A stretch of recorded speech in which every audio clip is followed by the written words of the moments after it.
pluralité d'investiture. La pluralité d'investiture signifie que l'autorité légalement habilitée a investi plusieurs personnes au même poste. Je tiens à rappeler que pas plus tard que le 25 juin dernier, il y a eu une concertation entre l'ECAM, donc ONU, et l'ECAM partis politiques. Et l'ECAM, dont fait partie le conseil électoral, avait invité qui comme président du Manidem? Anissé Ekane. C'est clair. De deux, ce sera même très simple demain. Si jamais. Mais dans le cadre des financements donc de l'État aux partis politiques, on débloque l'argent, n'est-ce pas? Le compte du Manidem, on débloque l'argent dans le compte du Manidem. Qui sont les signataires de ce compte? Alors, je dis jusqu'à ce qu'on pirate le site du Minat. Oui. Puisque le Minat lui-même a avoué dans un communiqué que son site a été piraté. Ça veut dire que les éléments qu'on a ajoutés, donc on a extirpé ces éléments, on a ajouté, il ne faut pas en tenir compte. Alors, puisque lui-même dit que son site a été piraté, donc moi je veux dire ceci. Le Conseil constitutionnel a devant lui deux choses. Il y a un bidon d'essence, non, il y a un bidon d'eau, oui, pour éteindre, n'est-ce pas, le feu qui couvre à la suite de la publication provisoire, moi je vais dire ça comme ça, n'est-ce pas, des candidats retenus. Et le Conseil électoral aussi a... Le Conseil constitutionnel aussi a devant lui un jerrycan d'essence. Alors, est-ce que vous n'avez pas l'impression que les expressions que vous utilisez... Attendez, Robert, oui. Les expressions que vous utilisez sont des expressions de menaces, des expressions apocalyptiques. Vous parlez bidon d'eau, à côté bidon d'essence. Écoutez, moi j'en appelle aux sages du Conseil constitutionnel. J'ai pas dit qu'ils n'ont que le jerrycan d'essence, j'ai dit qu'ils ont le bidon d'eau.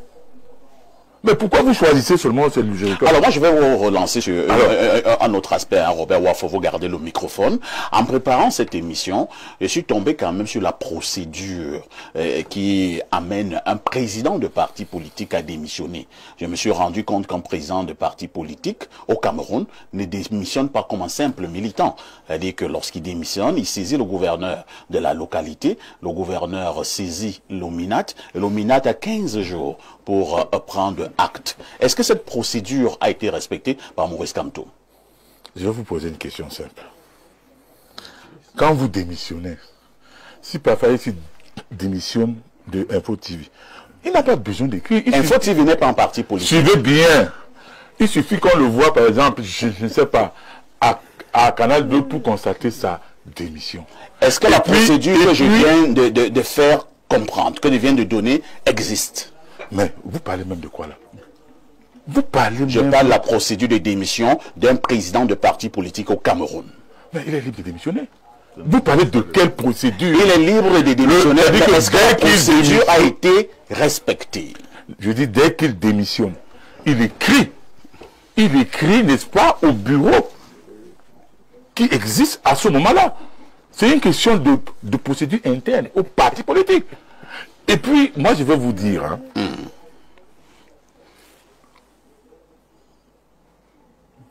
on a une phase extrêmement sensible de la vie de notre pays. Quatrième menace. Vous l'avez même compté jusqu'à 12 menaces. Ça va vous donner le goitre. Moi je dis, le Conseil constitutionnel a l'avenir de notre pays entre les mains. Tout dépendra des décisions que ses membres vont prendre. Merci. Et vous allez chuter Robert Wafo. Et je dis, en droit, ce qui n'est pas formellement interdit est autorisé. Merci Robert Wafo. Abel Elimbi Lobé, nous parlons de ce Conseil constitutionnel qui entre en scène demain. Les yeux et les oreilles des Camerounais seront donc rivés de ce côté-là. Mais le cas Maurice Kamto nous intéresse particulièrement. Et maintenant, Robert Wafo pense que le Conseil constitutionnel a un choix. Il y a de l'eau à gauche et à droite, il y a de l'essence. Vous vous situez à quel niveau Elimbi Lobé. J'ai suivi ce qui s'est dit là. Et je suis très outré. Parce que toute ma vie et mon engagement politique qui n'a jamais changé. Je ne suis pas un nomade politique. Je n'ai pas d'abord été au Manidem avant de devenir SDF, avant de devenir FCC. Et patati et patata. La transhumance politique, je la hais. Comme vous avez Je suis donc constant. Deux choses. Le roi David, parce que moi, comme je vous ai toujours dit... Vous savez qu'il y a des gens qui n'aiment pas la Bible ici. Tant pis pour eux. Tu es un croyant. Et là... Quand on entend Elimbi Lobé, que dit le roi David? Je parle aux croyants. C'est les croyants qui m'intéressent. Ils sont les plus nombreux. Les profanes, les athées et ceux qui font guider leur vie par des considérations qui n'ont rien à voir avec la crainte de Dieu ne m'intéressent pas. À nous tous croyants, le roi David dit dans Psaume, verset 26, 4, et je vous ai gardé ça parce que je savais qu'on va discuter de ces questions. Je ne suis pas assis avec les hommes faux. Je ne suis pas assis avec les hommes faux. Avec ceux qui cachent ce qu'ils sont. Je n'entre pas là-dedans. Je n'entre pas. Je hais l'assemblée des malfaiteurs. Et avec les méchants, je ne m'assieds pas. Notre lutte, la bonne opposition, la pure, la vraie, c'est que nous demandons l'indépendance de la justice. Nous demandons l'indépendance de l'ECAM, du Conseil électoral. Nous demandons l'indépendance du Conseil constitutionnel. Puis je retrouve ceux qui veulent être les figures essentielles de cette lutte en train de demander à l'ECAM de ne plus être indépendant, en train de demander au Conseil constitutionnel de lui dire avant le procès ce qu'il doit dire, c'est-à-dire de faire des pressions. Ça a un nom, lui il le sait, dans le code pénal, ça s'appelle les commentaires tendancieux. Ou des gens qui ne sont pas habilités à dire ce qui doit se faire ou ce qui va se passer, passent leur temps à dire au Conseil constitutionnel que non, il faut que tu examines, il faut que tu as le bidon d'essence, tu as aussi le bidon d'eau, fais attention. Ils écrivent dans les réseaux sociaux, ils demandent aux jeunes de venir. Les jeunes que vous demandez, vous êtes en train de demander de venir au Conseil constitutionnel. Ils viennent faire quoi? C'est pour faire quoi? Le nombre, s'ils sont 10 000 là-dedans, c'est pourquoi? C'est pour que les conseillers aient peur. L'audience est publique, il faut attirer. L'audience, les audiences dans les tribunaux sont publiques tous les jours. Vous n'appelez pas les gens à venir. L'audience est publique. Je dis d'accord. L'audience est publique. Mais vous n'appelez pas les gens à venir là tous les jours. L'audience est publique. Maintenant, sous le prétexte qu'elle est publique, il y a eu en 2020. En 2020, il y a eu une audience du Conseil constitutionnel qui a rejeté des candidatures pour pluralité d'investiture. Vous n'avez appelé personne là-bas. Bon, je dis en passant, s'il te plaît, c'est moi qui parle. Quel cas? C'est moi qui parle. En 2018. En 2020. Oui, en 2020. Oui, l'UPC a été exclu, non? Je parle de la présidentielle. Mais le Conseil constitutionnel est habilité à juger pour la présidentielle, pour les sénatoriales, pour les élections législatives. Oui, mais la priorité d'investiture à l'UPC, c'était parce que... je ne t'ai pas demandé Je ne t'ai pas demandé. C'est toi qui es maintenant en train de nous expliquer pourquoi le Conseil a fait ça. Ce que les livres d'histoire de notre pays vont retenir, c'est qu'on a débouté l'UPC pour pluralité d'investiture. Toi, tu vas rester expliquer comme tu veux. S'il te plaît, laisse-moi continuer. De candidature. Pas de la saisine, là, il y a 3 cas de pluralité d'investiture. Le cas de Yebga et Kamto par le Manidem, le cas de Nyamtimba, Baebek, Aboubakar, Abdourahman Baba pour l'UPC et 2 autres pour le MPCN. Zipan et Madame. Il y a, non, Zipan, ça c'est pas pluralité d'investiture. Là-bas, c'est usurpation. Parce que la direction du mouvement progressiste, n'ayant pas à l'idée de faire acte de candidature, de présenter quelqu'un, elle ne savait pas qu'un de ses militants est en train de déposer une candidature. Elle a été surprise par la proclamation du Conseil électoral. Et elle s'est donc pourvue maintenant auprès du Conseil constitutionnel. Là, il n'y a pas pluralité, mais il y a usurpation et on soupçonne une fausse lettre d'investiture. Donc, c'est un autre cas. Moi, je prends la pluralité. Il y a 3 cas. Je n'entends personne. Et univers. Univers n'a pas de problème. On poursuit Univers au Conseil constitutionnel. C'est pas ce que j'ai dit. Bon, mais tu m'appelles à l'heure. Il y a eu 2 candidatures qui ont été déposées à Elekam. Oui. Mais on n'est plus là-bas. Ou bien tu veux qu'on revienne au Conseil constitutionnel en regardant la personne habilitée légalement à investir. Et a dit non, c'est le bâtiment. Mais pourquoi vous reprenez la parole et vous allez chuter. Voilà. Vous voyez donc des juges du jugement. Ils sont des juges du jugement. Pourquoi le Conseil? Pourquoi on n'a pas fait ci? Pourquoi? Il faut aller jusqu'au bout. Je suis au bout. En disant que vous déployez un argumentaire discriminatoire. J'ai gardé à Wafo et consort tous ces juges de jugement. Qui font le jugement des juges. Moïse dans Lévitique. On rend justice au nom du peuple. Lévitique 19, 15. Que le peuple puisse commenter. Lévitique 19, 15. Attendez donc qu'on rende justice. S'il vous plaît, Elimilo Béchuton. Pour le moment, on n'a pas encore rendu justice. Et vous dites au juge ce qu'il doit faire. Continuez à lire la Bible. La Bible nous dit. Je t'ai déjà dit que tu n'es pas croyant. Ah bon. Toi, tu es un impie.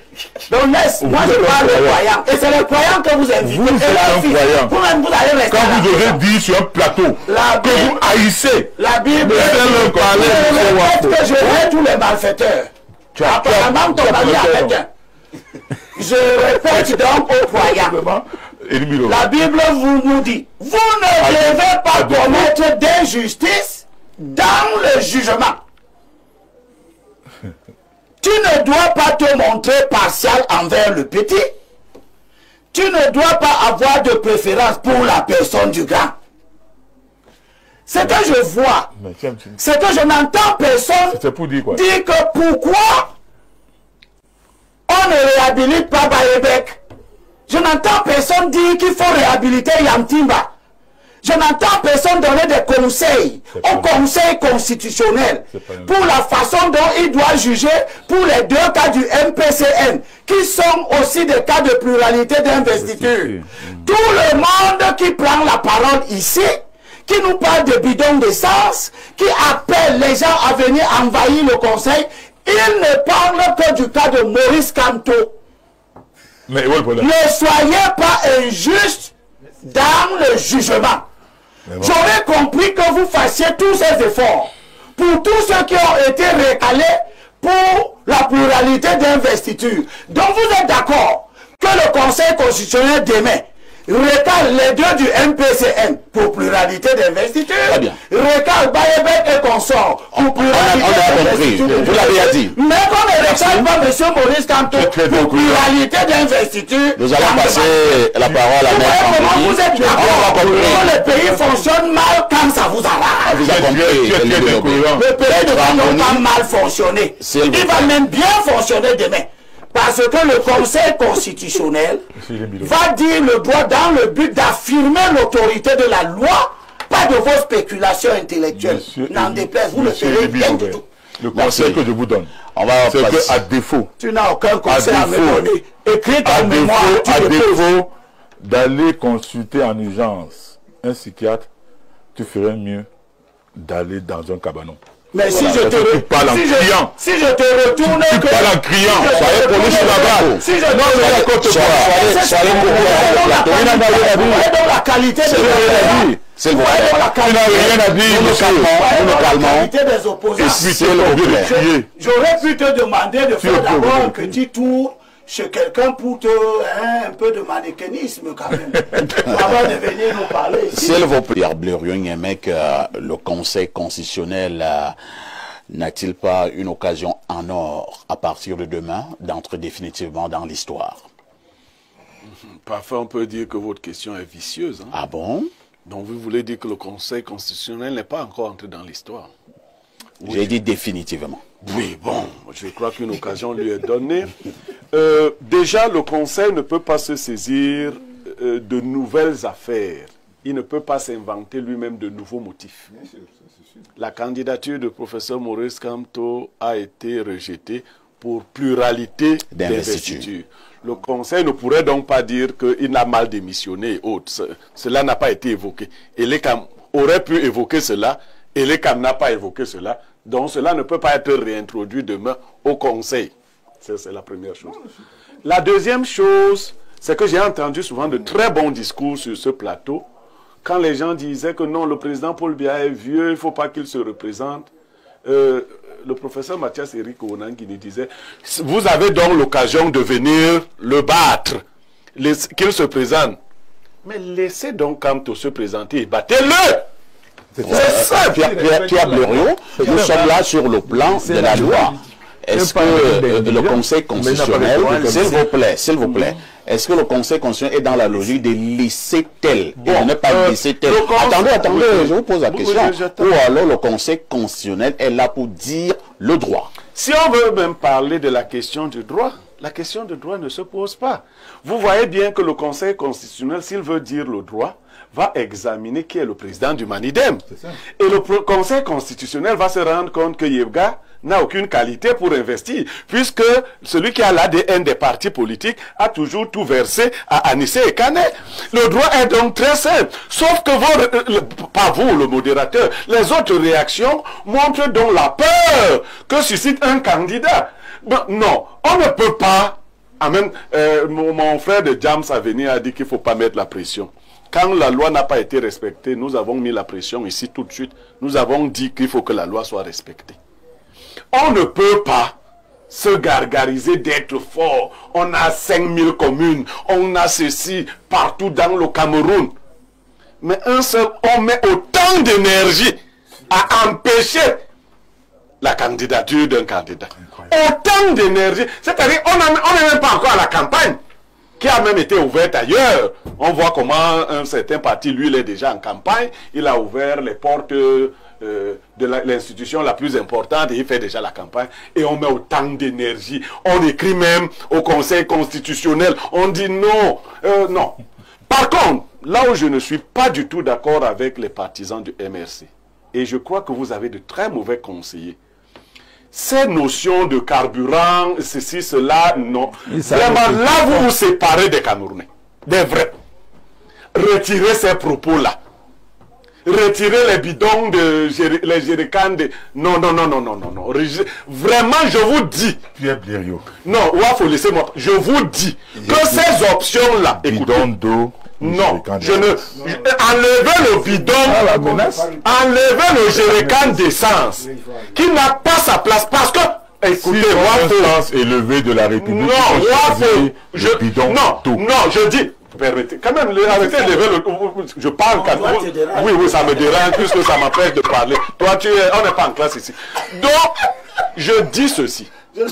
Quand vous commencez à dire ce genre de choses, même ceux qui étaient de bonne foi, ils vont se dire que si vous pensez que c'est par la violence que vous allez imposer la candidature, non, il faut donc enlever le général. Ce n'est pas ça. Je dis que les Camerounais épris de paix et épris de justice pense qu'il n'y a pas de croc en jambe à faire au candidat Kamto.